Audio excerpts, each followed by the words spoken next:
Good morning children. मैं standard 6 की Hindi grammar miss.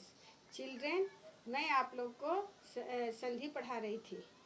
आज मैं आपको संधि कितने प्रकार की होती है पढ़ाऊंगी। तो अपनी बुक निकाल लीजिए और चैप्टर 3 निकाल लीजिए। तो बच्चों, आपने चैप्टर 3 खोल लिया। हेडिंग क्या है? संधि। तो संधि में हम लोगों ने क्या पढ़ा था पिछले वीडियो में कि संधि क्या होती है। मैंने बताया भी था कि संधि क्या होती है। दो वर्णों के परस्पर मेल से जो विकार परिवर्तन होता है, यानी परिवर्तन उत्पन्न होता है, उसे संधि कहते हैं। और मैंने समझाया भी था। आज हम लोग पढ़ेंगे कि संधि कितने प्रकार की होती है। संधि 3 प्रकार की होती है: स्वर संधि, व्यंजन संधि और विसर्ग संधि। स्वर संधि क्या होती है? स्वर और स्वर का मेल होता है स्वर संधि में। अब जैसे यहाँ पर आप देखिए, हिम है। पहला शब्द क्या है? हिम। और हिम का लास्ट अक्षर यानी अंतिम अक्षर क्या है? म है। म के साथ क्या आता है? अ आता है। तो अ लिखे हैं यहाँ पर। फिर उसके बाद देखिए, दूसरे शब्द का पहला वर्ण क्या है? आ है। आ हो गया। अब यहाँ पर देखिए, ये भी स्वर है और ये भी स्वर है। तो स्वर संधि में किन वर्णों का मेल होता है? स्वर और स्वर का मेल होता है। यानी स्वर और स्वर का मेल से जो विकार यानी परिवर्तन उत्पन्न होता है, उसे कहते हैं स्वर संधि। अब यहाँ पर देखिए, ये दोनों शब्द को मिलने से, यानी इन दोनों शब्दों के मिलने से कौन सा शब्द बन गया? हिमालय। यानी इन दोनों शब्दों का ये विकारी रूप है, यानी परिवर्तन आया और क्या शब्द बन गया? हिमालय। फिर से एक बार समझ लीजिए कि स्वर संधि में स्वर और स्वर का मेल होता है। अब जैसे म का लास्ट वर्ण क्या हुआ? आ गया। म के साथ अ स्वर आता है, अ है। और दूसरे शब्द का प्रथम अक्षर आ है, ये भी स्वर है। यानी स्वर संधि में स्वर और स्वर का मेल होता है। ठीक है। आप डेफिनेशन यहाँ पर देखिए, पेज 27 में, दो स्वरों के मेल से जो विकार उत्पन्न होता है उसे स्वर संधि कहते हैं। अब यहाँ पर देखिए, परम प्लस अर्थ। परम का लास्ट अक्षर अंतिम वर्ण है म के साथ अ आया है। अर्थ का अर्थ यानी दूसरे शब्द का प्रथम अक्षर प्रथम वर्ण क्या है? अ।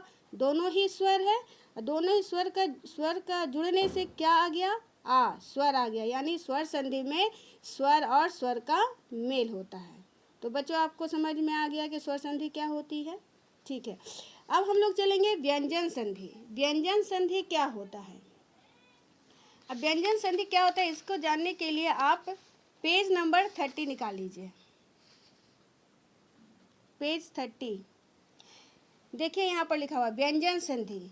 बच्चों, पहले आप ये जान लीजिए कि व्यंजन संधि में व्यंजन का मेल व्यंजन से भी होता है और स्वर से भी होता है। ठीक है। अब यहाँ पर देखिए आप, प्रथम शब्द क्या है? वाक। और दूसरा शब्द क्या है? ईस। अब वाक जो है, इसमें क्या है? हलंत लगा हुआ है, यानी इसमें से स्वर हट गया।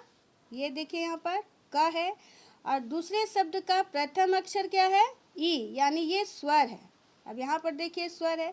यहाँ पर व्यंजन का मेल किससे हो रहा है?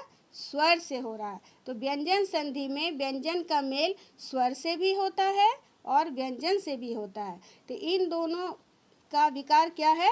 गी हुआ। यानी इन दोनों को जोड़ने से क्या परिवर्तन आया? गी आया, गी वर्ण आ गया, है ना। इसलिए यहाँ पर क्या हो गया? वागीस। अब यहाँ पर देखिए, सत प्लस आचार। अब यहाँ पर देखिए, त क्या है? व्यंजन है, इसमें से स्वर निकला हुआ है, यहाँ त है।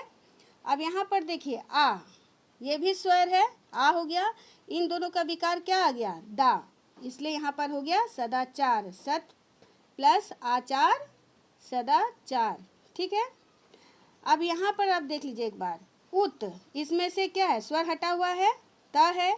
उसके बाद दूसरे शब्द का प्रथम वर्ण क्या है? च, यानी च क्या है? व्यंजन है। यहाँ पर व्यंजन का मेल व्यंजन से हो रहा है और विकार क्या उत्पन्न हुआ, आधा च और पूरा च, इसलिए ये शब्द बन गया उच्चारण। उत प्लस चारण, उच्चारण। यानी व्यंजन संधि में व्यंजन का मेल व्यंजन से होता है और व्यंजन का मेल संधि से स्वर से भी होता है, तो ये कहलाया व्यंजन संधि। अब यहाँ आ जाइए, विसर्ग संधि क्या होता है। विसर्ग के बाद स्वर या व्यंजन आने पर विसर्ग में जो विकार होता है उसे विसर्ग संधि कहते हैं। अब यहाँ पर देखिए नी लिखा हुआ है और इसमें क्या लगा हुआ है, विसर्ग, ठीक है। उसके बाद यहाँ देखिए रस, र क्या है, व्यंजन है, तो विसर्ग के बाद क्या आया, व्यंजन आया, उसके बाद विसर्ग में परिवर्तन आ गया, यानी विसर्ग हट गया, क्या बन गया, नीरस। यानी विसर्ग संधि में व्यंजन आने पर विसर्ग में परिवर्तन आता है, तो ये हो गया विसर्ग संधि। इसका विस्तार पूर्वक अध्ययन आपको आगे क्लास में होगा। तो आज बच्चों इतना ही। अब आप लोग क्या करिएगा, रीड करके रखिएगा, आपका होमवर्क है रीड चैप्टर 3। Thank you.